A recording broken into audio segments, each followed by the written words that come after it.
एक शांत सी शाम थी और गुरप्रीत के मन में एक सवाल, एक बहुत गहरा सवाल। उसने अपने पापा से पूछा, पापा, आप ये पगड़ी क्यों पहनते हो और बाल लंबे क्यों रखते हो? पिताजी बस मुस्कुरा दिए।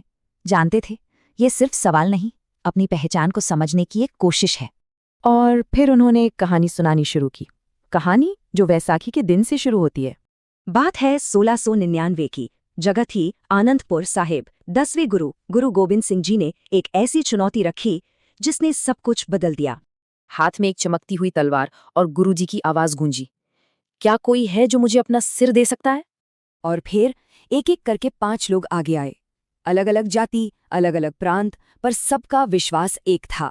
गुरु जी ने उन्हें नाम दिया पंच प्यारे, यानी 5 प्यारे, और यहीं से खालसा पंथ की नींव पड़ी।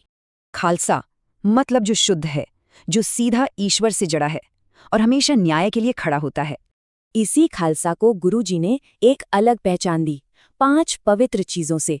इन्हें कहते हैं पंचककार या 5 क। चलिए एक एक करके समझते हैं। पहला क है केश, यानी बिना कटे बाल। ये ईश्वर का तोहफा है और पगड़ी इनकी हिफाजत और सम्मान करती है। दूसरा क है कंघा। ये लकड़ी का कंघा मन और शरीर को साफ और अनुशासित रखने की याद दिलाता है। तीसरा है कड़ा। ये स्टील का ब्रेसलेट याद दिलाता है कि ईश्वर का कोई अंत नहीं है और हमेशा सही काम करना है। चौथा है कछेरा। ये एक खास अंडरगारमेंट है जो आत्मनियंत्रण और शालीनता का प्रतीक है। और आखिर में 5वां क है कृपाण। ये तलवार सिर्फ और सिर्फ कमजोरों की रक्षा के लिए है। तो इन 5 चीजों के पीछे सोच क्या है? यही कि सारी इंसानियत एक है।